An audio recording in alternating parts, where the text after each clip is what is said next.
for me personally, I've never gotten over the amazement of planting a seed and then seeing it sprout and then eventually harvesting it. It always blows my mind that, I love systems and things to be efficient, and nature's just figured it out. It doesn't waste energy. And I think that's so cool. No matter how many times I experience it, I'm always just like, oh, I don't know. I'm a total dork when it comes to it. I admit it. On this episode of Establish Your Empire, I have Nathan Heath. Nathan is the co-founder of Cultivate and is a master farmer with a lifetime experience who has supplied the best chefs in Central Texas with gourmet produce. With his brother Luke, they have united behind a common love of people, farming, and technology to realize their vision of growing fresh, sustainable food in yards across Texas. You're listening to the Establishing Your Empire show, a podcast that inspires entrepreneurs, creatives, and future business owners to pursue their passions, grow their organizations, and build their empire. My name is Daran Herrman, and creatively, I'm best known for my photography. But business-wise, my claim to fame is growing a company from $15K per month in online sales to breaking the $1 million a month barrier. And I'm sitting down with interesting people to talk about their process, the lessons they've learned, and how they have established their empires. Why don't you start off with just maybe a little brief background of who you are, what you do, kind of your story. Sure. Thanks for having me. Kind of got involved in farming the natural way. I was born on a farm and spent a lot of my time on and off involved in agriculture in different ways until my early 20s, where I went and did some other things for a while. And then I got back involved in it a little over a decade ago here in Central Texas, where my family and I had a organic vegetable farm in Bastrop. At first, we mainly sold at the markets, and then over time met chefs and spent the last 5 years we had the farm selling just direct to them. So that's kind of how we got to here. About a year ago, I sold the farm, and Luke and I were discussing technology. I had already installed some boxes at his house, and he had some really innovative ideas of how technology could actually make growing food easier. Prior to that, everybody who had approached me had always been wanting to develop an app to help me sell it, which was not the need. My problem is, and I think this is what you're trying to solve, is we did a raised garden in our backyard, right? We get all excited, spend a couple $100. I even had like a wired water deal to drip it, and we killed 3/4 of it, right? Didn't know what we were doing. It was fun. So how would you help? So, like, is that something that you would help like somebody like me, or like what's kind of the game plan there? We really want to be able to meet people wherever they're at. So some people are more accomplished and they're just looking for a system, which is the farm box, which contains a custom blended soil and the watering system. And then some need more of the partnership, where we would come by on a biweekly basis and help you. So there's, no shortage of things that can go wrong with a plant, especially here in Texas, because the weather is so extreme and the bug pressure can be pretty high. So in that situation, it's always best for me if I can help you from the start, so that I can make sure you pick the right soil and get going on the right foot. But we kind of talk to people and see what level of engagement they want and what are they really wanting to achieve out of their farm boxes, and then we go from there. And when you talk about technology, like what does that mean? Like, because the world's so connected, right? You can change your temperature of your house when you're away. You can have a camera so you can see when somebody comes to the door. Like, what are you guys kind of thinking or have done or going to do with your technology aspect? Sure. Luke's definitely the one more focused on the technology roadmap than I. But I guess the easiest way would be taking some of that smart home technology and bringing it outside. There is technology for large scale agriculture, but it's incredibly cost prohibitive, and it's not designed for home users. It's designed for farms that are 50,000 acres and are going to be dropping $10 million. So it's bringing more of the smart home technology outside and taking some of the tedious tasks such as watering and making that more advanced so you won't forget. And then, the phase 3 is taking some, I guess, some of my knowledge and making it accessible through technology. Yeah, so let's actually before we go into kind of your knowledge, which I do want to dive into, what's it like working with your brother? I have three brothers. So I've thought about it multiple times. I have a brother who's a computer programmer. I think it'd probably like you. Oh, here we go. Somebody for technology. Help me out. And I'm pretty tech savvy, but not a programmer. But I think you got to have some kind of interesting piece there about working with your brother and launching a company with him. Uh, I also have three brothers and a sister. So, Oh, wow. um, every sibling, as you know, has a different dynamic, and some just personality wise, it doesn't work very well. We definitely, you want to have clear communication, and you definitely don't ever want your business to damage your personal relationship. So really, we try and stay in our own wheelhouses of where we feel that we're the best at, and then have joint conversations about things that overlap. But really, is trusting him and his vision, and him understanding of how to take the technology where we need it to go, and then him trusting me that I know what I'm doing with plants, and communicating that to him and how that interacts with technology.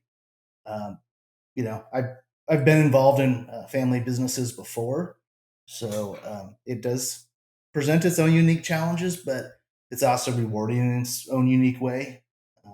And Luke and I generally have always gotten along. Um, Long ago, he was in a band, and I used to go help him be a road manager when they went on tour and stuff like that. So um, we spent a lot of time hanging out over the years. It really just sounds like it's very similar to any partnership, really. You got to be able to trust each other and have good communication and be able to stay out of their way Yeah, a little bit. So why don't you give me a little bit more detail about, so you've been a farmer for a long time, but from what I've read, you have supplied a lot of the local restaurants and stuff like that. Maybe just give me a little bit more detail, like what that looks like and why, because farming, a lot of people don't know what that means. Is it just selling beans to a big company or what? So maybe give us some more background and detail there. sure. That is an option, being a what's called generally a monocrop farmer, where you grow one or two vegetables and you sell it to usually a food distribution house or a business. And that's some of the stuff you see on the news of the farmers throwing away a couple 100,000 pounds of zucchini because that's obviously all they grow, and they don't have a distribution system set up. Um, what I did is I grew, wouldn't exactly say custom, but we grew between 120 and 150 different varieties of vegetables every year. And so as a farmer, that's super exciting for me and fun, because after you kind of learn to grow, some of the standard vegetables, it can get a little monotonous. So growing a lot of unique vegetables that taste different and have slightly different growing challenges. Um, as a farmer, for me, it was super exciting. And then the chefs loved it because they got access to stuff that they really couldn't get anywhere else. So different varieties from all over the world, also taste, things like that. So um, over the years, I developed a pretty strong relationship with a lot of the chefs.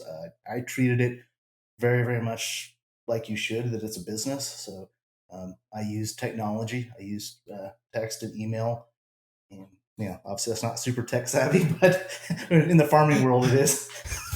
Um, and Yeah. so So, what was some kind of fun things that you grew, like some different stuff that we might not know about? Sure. I love peppers. I'm originally from Southern Arizona and then grew up in New Mexico. So I've always loved peppers.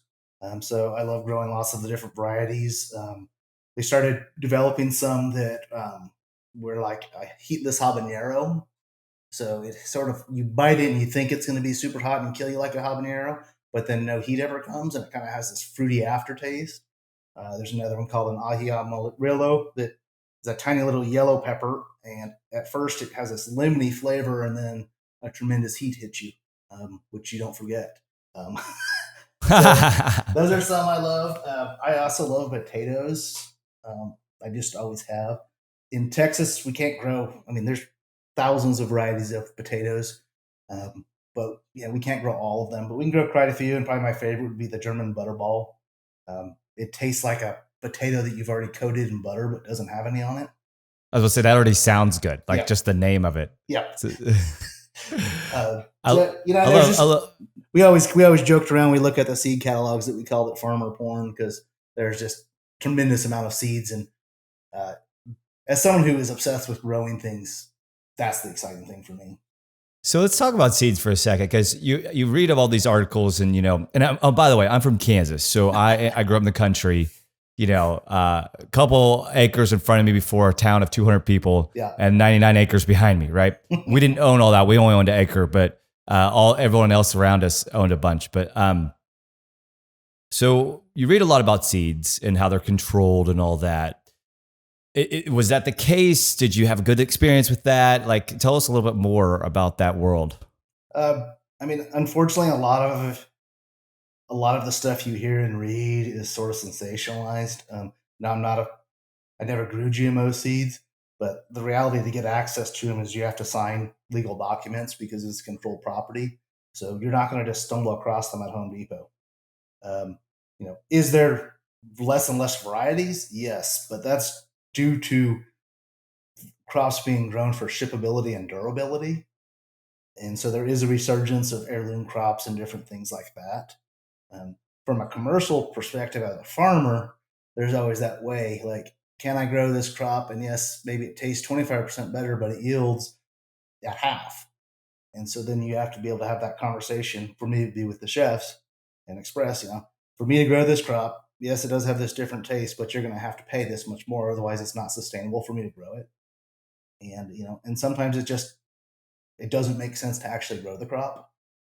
And then there are some that are heirlooms that have been commercially grown for a long time, butternuts and tomatoes and stuff. So, it is a fine balance. As far as access to the seeds, I never had a hard time until COVID-19 when all the seed companies sold out. Interesting.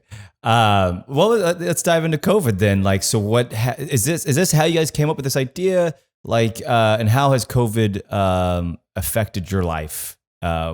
Mostly in the cultivate / farming world.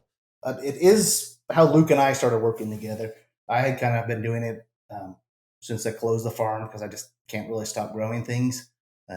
So he then, he's been in software for a long time, and he's done some pretty cool stuff. But he's always sort of had that feeling that it wasn't fulfilling this deeper life mission. And I guess seeing everything was happening, I don't know if that's what sparked the idea, and I know we have talked about technology in the past, but just never, I don't know, synced up. So that is how Cultivate was born, was because of the COVID crisis. As someone who's been around food for a long time, I'm not unaware of the delicate balance America has with food. But a lot of people started thinking about that after they started realizing, wow, the food supply could be interrupted. And I don't think, and it's also, there's a lot of benefit and happiness that comes from growing your food, relaxation, and just that kind of security of knowing, hey, at least I've got some tomatoes in my front yard or my backyard. So I mean, it was definitely the catalyst. As far as how it's affected us, I've never launched a business before during a pandemic, so it is a little challenging. Normally, I go out and talk to people, and I would be going to meetings and things like that, but they're not existing now, so it's a little harder to get awareness about a business out right now. Yeah, I can only imagine. I do think that sometimes, and by the way, my background, I'm very much in the online world, e-commerce, online stores, telling your story online, doing podcasts online, obviously. But I also think it's going to force you to use the technology, to lean on technology even more, not only to launch your business, but to grow your business, whether you're starting now or you've been in business for a long period of time. So there's some benefits, but it is painful when you just want to go out and shake hands with somebody, right? And just go and meet them, right? Yeah. And as a farmer, I'm sure that's how you grew your business for a long period of time. So what about any recommendations of somebody that wants to, all right, it's June 1st. We're here in Texas, Central Texas, Austin. What can I grow? Is there anything I can grow right before summer starts? Like, is that just dead, no way? Or is there some stuff that actually you would recommend? No, you can still grow some stuff. You can still plant melons, watermelons. There are some cucumbers that are actually technically in the melon family. They originated from India, so they're able to handle the heat, called painted serpent. Some people call them striped cucumber because they don't like the name serpent in their food. You can also grow southern beans. You can do okra for sure if you wanted to. You can do eggplant. tomatoes and peppers. And it all depends on the heat because the plants will grow just fine, but tomatoes stop setting at around 77 degrees of an average temperature. So that's daytime and nighttime combined and then divided. So, if temperatures stay lower, like they kind of have been for here, you might be able to get away with it. I probably wouldn't recommend it. But you can really start kicking off again then in mid July and then August again. And before you know it, September will be here. And that's really the exciting time to grow in Texas because the amount of stuff you can grow. You can still plant some, late season summer stuff, zucchini at the same time you're planting broccoli. So it's a little weird, but Sure. So when September rolls around, what are you going to be growing yourself? myself, I'll put in some more zucchini and squash, carrots, beets, radishes. Can't wait to start some salad. I love fresh lettuce. It's one of those things people don't think things like that taste different, but once you get used to eating it, you don't really want to eat it when it's not fresh. Um, and I love cabbage, cauliflower, and broccoli. I don't know if there's really any vegetables I don't like actually. So See, again, like I said, I grew up in the country, and we did have a pretty good sized garden, and I didn't realize like radishes don't taste the way that I thought they taste. Like what we had was these really good, intense radishes, a lot of flavor. And then you go to the store and you're like, oh, they killed it. They just removed all that intense, like, I don't know if you call it, it's not really heat, but it's like this intense flavor. And that's interesting to me. And that's not just the case for radishes. As I started figuring out, even lettuce can be even too much sometimes, or cucumbers can be sometimes a little tarty. Yep. But so is that part of, I don't know my question there, but like maybe just talk about that for a second, the difference between your store-bought big brand stuff versus kind of some of this locally grown stuff. Sure. To me, I don't think that most people are going to convert their whole yard into an urban farm and supply all their own produce. My hope is that they get a part of it from their own yard and they have that connection to growing food again and realize that things taste different. And if they have kids, that their kids are exposed to it. And, maybe we have some younger people coming up from them that are inspired to change the food system, to get nutrition back in vegetables. And just, I think by people eating the food, it makes that light bulb go off, which makes you wonder, how do they make it tasteless?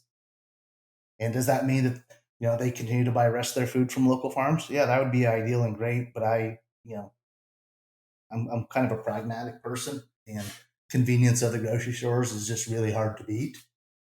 But if we can start getting people demanding that the local grocery stores carry local produce and they work out agreements with the local farmers where they're paying a fair price and both people make their money, that would be my dream, is that people to start understanding food a little better, that tomatoes aren't supposed to be mealy, they're supposed to be full of taste. There's tons of tomatoes and some are acidic, some are sweet, some are tangy, some are thick skinned, some are thin skinned, and there's a reason for all of that, but you have to experience it to understand what it is. And I think there's more legs than you think with that stuff. So we use a service called Lettuce, kind of similar to like a Blue Apron, but it's a local, and they just deliver the food, right? Yep. And then we can get extra packages. Like, so I don't have to go to the store. So when COVID happened, we were very lucky. I am a little bit of a doomsday prepper in the very, very slight sense. Like, I got 30 days worth of food, right? Not stuff that you're going to want to eat, but a lot of beans and rice, right? Yeah. Got some extra water. I was a Boy Scout, so I could worry about that stuff. But then we have lettuce. So like they would deliver 3 meals that we'd cook, but then we also got add on just extra vegetables, right? So I think that, look, you're not going to convince me to go to a farmer's market 3 days a week, yep, but you might convince me not to go anywhere 3 days a week. And I'm in on that, because if I can trust the source that it's coming from, that they're curating it for me, which they do a better job than I would do at the store, right? Yeah. I think that's where a lot of this technology will come into play. And I'm very excited to see what that future is. I would often have conversations with other farmers when I used to sell at the farmers markets. they'd always get frustrated that people weren't coming. And I would, eventually ask them, well, would you be here if you weren't selling it? Like, I don't want to stand here when it's 95 degrees when there's an air conditioned building. Like, let's just be realistic about how you're going to change people's habits. Like, that's, you just have to be realistic. You can wish one thing, but the reality of how it's going to be is just fairly different. And there's some fantastic here in Austin, and I have a lot of listeners all over the country and in the world, actually. But um, so in Austin, it's very hot often, but we have a plethora of very nice days. We have over 300 days of sunshine. So like, hey, it's a Saturday and it's 10:30 a.m. and it's nice outside. Yeah, my wife and I and take our dog out. We'll go there and hang out. But like if it's 105, like I'm not going. Like it's just I think you hit the nail on the head there. Yep. Talk to me. You were featured in a book called America Farm to Table. Give us the story about the author, because he's you're probably going to give a better intro about the author than I will, and maybe what happened there. Well, the author, I guess, was technically named after is Mario Batali, and he kind of got caught up in the Me Too movement. So, yeah. Now, the actual person I ever met from the book was actually the guy who wrote it, was Jim Webster. So he came down with a photographer and everything. I actually never met Mario. I'm actually still friends with Jim. He's the food editor for the Washington Post now. So we got in the book. Bryce Gilmore of Barley Swine, he's in the book as well. And I asked him, "Who's your favorite farmer?" And he told him me. And so that was how we ended up in the book. But it was a lot of fun. Jim's a character. He's been involved in several other cookbooks with some famous chefs as well. So yeah, it was a first for me. So it was fun. Did you end up getting any new business out of something like that, or was it just kind of cool, one of those fun things? I don't know. I mean, honestly, I had to stop accepting new chefs because I was full, and so we ended up having a waiting list.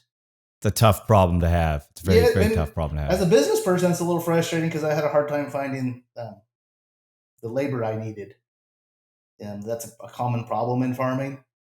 And it's one reason there's more and more of the monocrop farms, is because they have technology to solve the labor issue, but it's a machine that does one thing. And so they have a machine that could say harvest romaine head lettuces, and that's pretty much all it does. But to justify that $500,000 machine, they've got to grow more romaine head lettuces. And so you end up with a farmer who grows just romaine head lettuces, partly to pay for the machine. So as far as a small farmer, we just don't. There isn't a plethora of usable technology. So I think I could get what you're saying there is, if you could get more people to work in the farming industry, you could have probably scaled up even more your farm. Is that kind of a right way of looking at it? There was no shortage of demand. There was none whatsoever. I mean, it was more demand than I could have possibly met. I arranged at one time I was doing 4 different avenues for sales, and then the last 5 years I just did one, and I couldn't even keep up with that. Very interesting, and I think there's a lot of pockets of this in our nation and as well as the world. You'd listen to Mike Rowe talk about the labor jobs, and there's just no demand for them. And it's very interesting because you look at the unemployment rate right now, and I understand COVID, and I totally get it. And that's a tough deal, and it's also puts people in an interesting spot. But this is a moment in time, so let's just remove COVID from that conversation. If you're struggling, maybe it's time to find something a little outside your comfort zone. Get a skill or two that's outside. I also think it's a very rewarding process. Is it hard? Yes, but it's good. It's very different. You might be replacing stress to your body from the stress from your mind that you're getting at your current job. But that's interesting. And so like when you talk about the labor issues that you had, like, was it something where you were needing 1 or 2 people, or was it just literally like you couldn't even find anyone? Like maybe give a little bit more story there, because I think it's interesting. I mean, I could find people, and they would generally stay 3 to 6 months, and then it just kind of warm out. And Yeah. So then, turnover was high. Yeah. and I understand it is a hard job. I, it took its toll on my body, honestly. Um, so that was the big issue and people think of it as unskilled, which is kind of unfortunate. It actually takes quite a bit of skill. When you're doing anything commercially, time is money. And so it takes you a while to learn out the most effective way to pick a pepper or pick squash or anything. And, oftentimes I would get people trained up to the level where they were highly proficient, and then they would get bored and quit.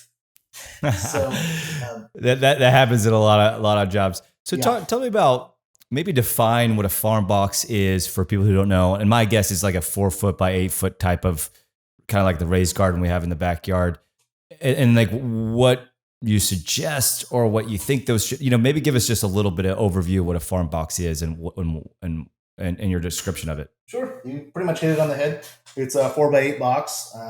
We can build them out of pine or cedar or some of the different jobs where we're working with landscape architects. There's lots of other materials, but 4x8 is the optimum size for being able to reach it. Then we fill it with a custom made soil blend of soil I've kind of developed as my own secret recipe over the years, where I add lots of other amendments and things like that to really give the vegetables like this rocket growing medium. It's all organic. And then we supply a drip irrigation watering system. So you're watering the plants right at the roots, which could be a huge issue in Texas. If you foliar water, spray the leaves, if you start growing fungal diseases, and it wastes a ton of water. And then we also provide the plants and the seeds. And then if you're signed up for our ongoing farm partnership program, we'll come by bi-weekly, cultivate the beds, check for pests, fungus diseases, and then replant on our agreed upon kind of planting schedule. And then as far as your involvement, the only thing you're required to do is water, turn the water on and off. And if you want to be more involved and learn more about what's going on, that's great. If you want us to handle it and you just want to come out and harvest it and enjoy the bounty, that works too. So that's kind of the system. And you can buy one box or you could buy 10 boxes depending on how many people in your household and how much you want to eat out of it. We kind of generally recommend one box per adult. And it sounds to me, from what you said, that you like only way to get your soil, that's the exciting soil, is to get a box from y'all too. Yeah, I mean, I guess kind of like KFC, I'm not going to give away my recipe.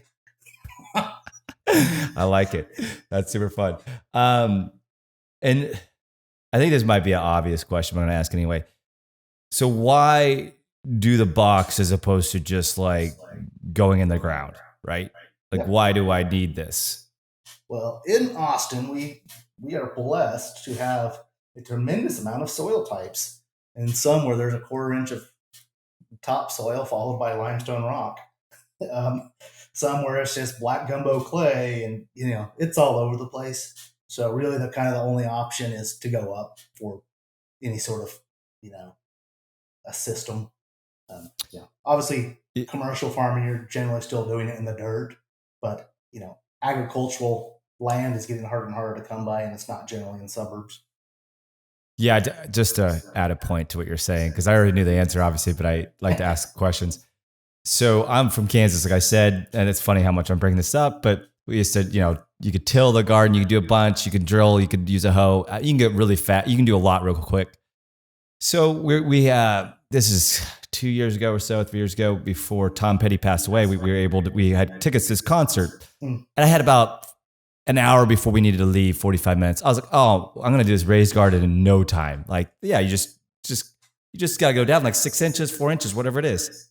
This will take 2 minutes.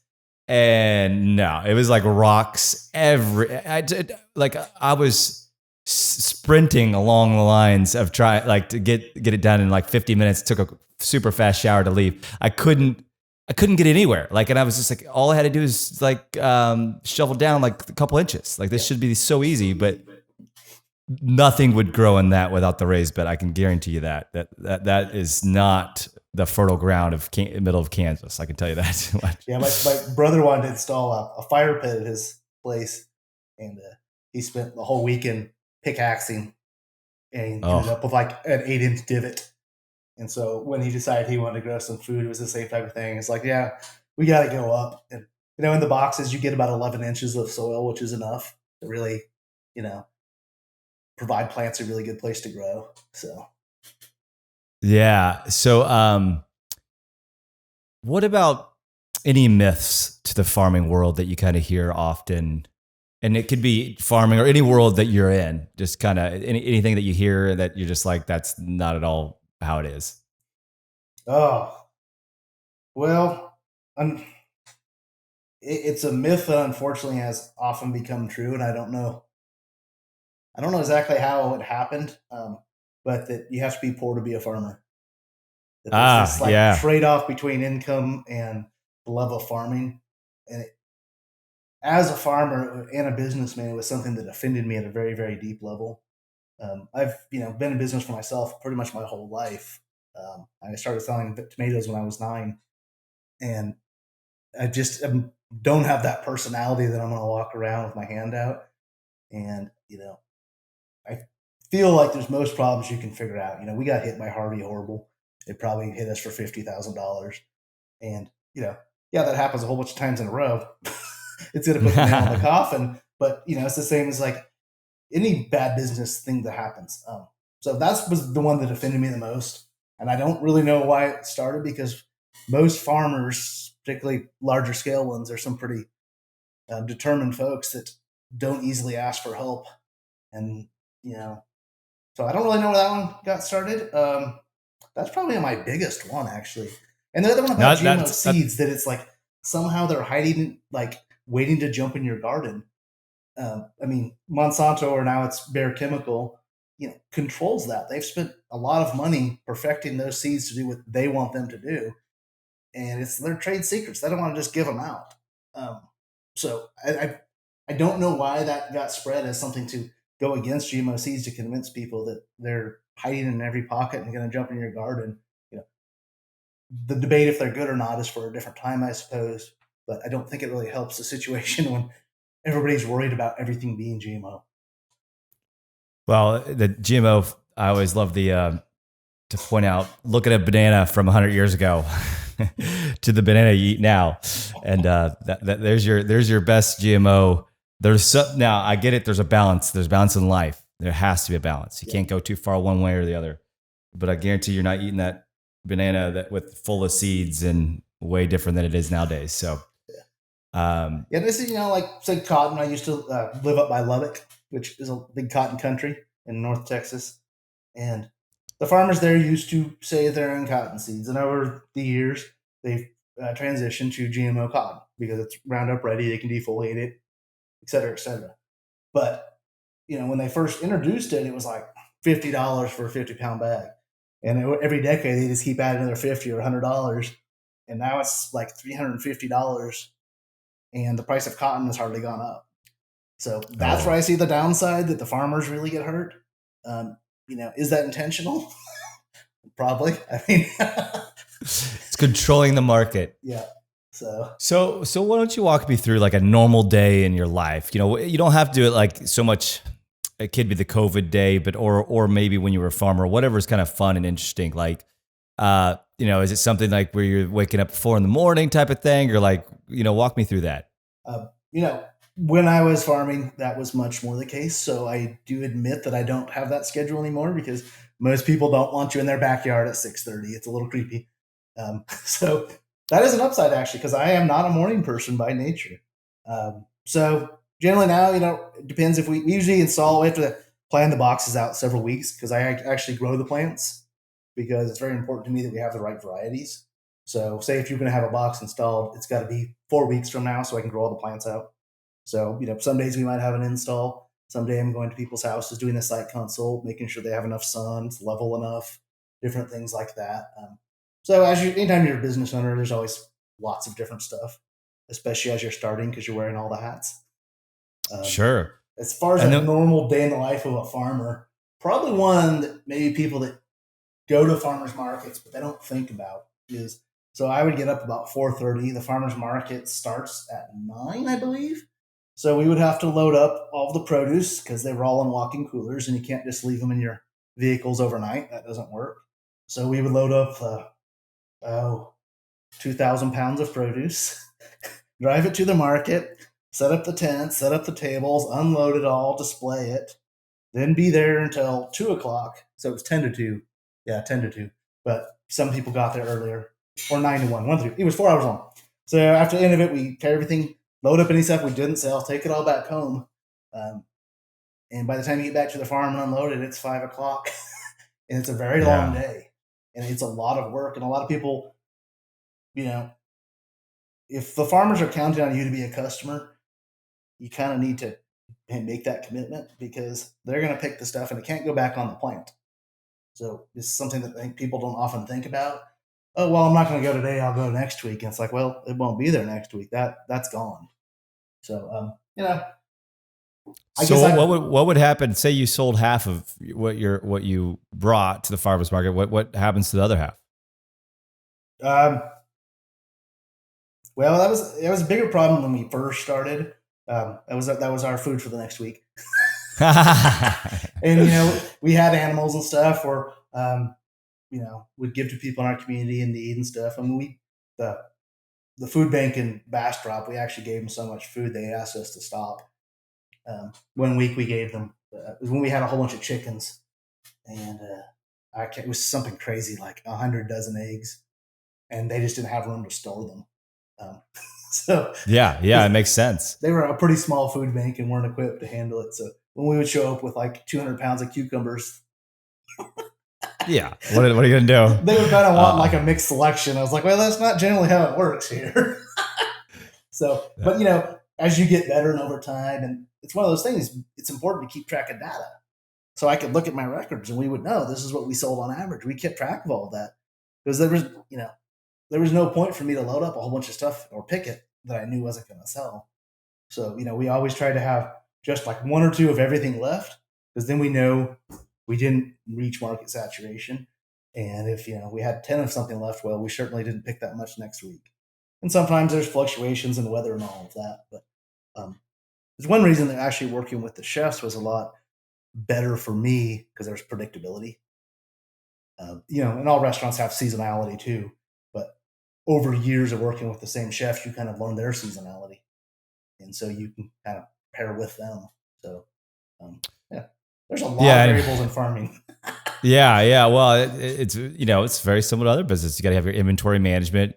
You don't want to overstock your inventory. The big problem with your inventory is not like you can just hold on to it for another 6 weeks. Yeah. It goes to zero real quick, value wise.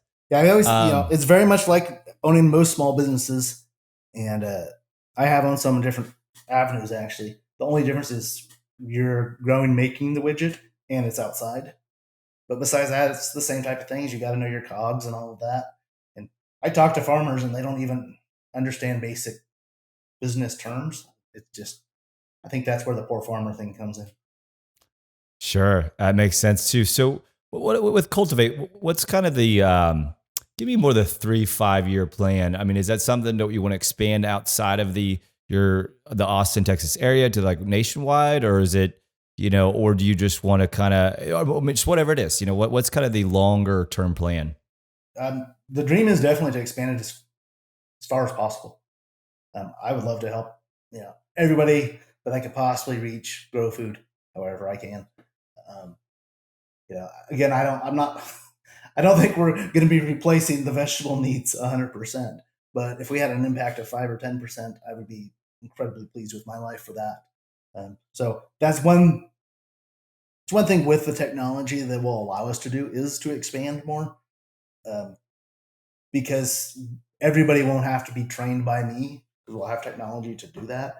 And so, like when we had the farm, I had training manuals. And so it's sort of like that kind of idea of taking that knowledge, transitioning it to technology, and then using some of the machine learning to help us. But having that, and that's both our dream is basically to help as many people as we possibly can grow food. And what's been some of your favorite memories or stories over the course of whether it's just the Cultivate or farming or whatever, wherever you want to take that of being in this business? To me, it's seeing someone. It was when we had the farm. We had a lot of the restaurants they would send their crews out to volunteer. And a lot of that was for education, that they understood what farming was like and how vegetables grew. But seeing people, that kind of connection made, you can almost always see it in their eyes, like, that is so cool to me. I love seeing little kids, like when I'm at a client's house, and say they're, I was at a client's house and they were you picking stuff, and just the look on the kid's face, it's like that new connection of learning something. My kids are teenagers now, so I can't teach them anything anymore. But I love that part. For me personally, I've never gotten over the amazement of planting a seed and then seeing it sprout and then eventually harvesting it. It always blows my mind that, I love systems and things to be efficient, and nature's just figured it out. It doesn't waste energy. And I think that's so cool. No matter how many times I experience it, I'm always just like, I don't know. I'm a total dork when it comes to it. I admit it. I love it. That's actually pretty fantastic. So, what does success look like for you? We came up with what we kind of defined for that is our success is measured by your harvest. So I really don't feel like this can be a successful business if people aren't successfully harvesting vegetables. That's actually, like, you actually had an answer for that. A lot of times people that stumps them, although it's a very basic question, right? So as far with with your current, the Cultivate, which is a pretty new company, it sounds like. Was there any any things that you wish you would have known right when you started, or is it too kind of new that where you're still just kind of figuring it out as you go? It's really kind of too new. Um, I guess it would be May 1st. We didn't officially launch until I think May 22nd or so. No, maybe a little mid-May, something like that. So Yeah. it hasn't been long. So I'm sure we'll find new things. The biggest thing is, pardon me, not knowing how to launch a business during a pandemic. I just don't have any experience with that. Really, no one else does. So I'm happy to go ask other people, but you ask 10 people and you're going to get 10 different answers, which, makes sense. So I guess my question back to you on that one would be: would you have done a podcast or reached out to get on a podcast if it wasn't COVID? I would have. I don't know if I would have put the same level of priority, but I like technology. I like video. I like podcast. I like communicating with people in all the forms. But I probably would have went back to my old knee jerk reaction of going to gardening groups, going to libraries, talking in front of 10 people, which, I don't consider myself a Luddite, but sometimes I'm a slow learner. So, I am an optimist, so I just look at the silver linings here a little bit, and I think I am excited about some of the stuff that is going to stay around, like this type of stuff, and getting someone like you that might not have done this as much. And I just, I even look at it to my business wise is like, now almost all my meetings are done through this video chat, and we share screens. And I used to have to like pull teeth to get people to do that. They would just call. There was always a call-in number. And then sharing screens would have helped so much sometimes. But I think that'll stay around. And that's a very basic one. I think really what it'll be is people are going to want some of the conveniences. Like if I go to a store or if I'm going to order a sandwich, I don't want to talk to anybody. I just want to order. I just want to pick it up or have it delivered, whatever. I don't need to wait in a line and talk to somebody, right? I think some of that stuff's going to stay around. What about any mentors or any people in your life or books that have kind of helped you through your journey? Yeah, there's been a lot of people throughout my life that have really helped me. Some books, I really like the Michael Gerber books, The E-Myth. Again, talks about systems. One book I actually found really impactful was Bill McKibben. He wrote a book about the economy and how having a sustainable economy and what that looks like. It's actually the book that got me back into farming because I had gotten out of farming for probably any agricultural stuff for 5 years. I was just kind of, I don't know, I wouldn't say disgusted with it, but just didn't feel like it was going in a direction that I wanted to be part of. and that was more large scale agriculture.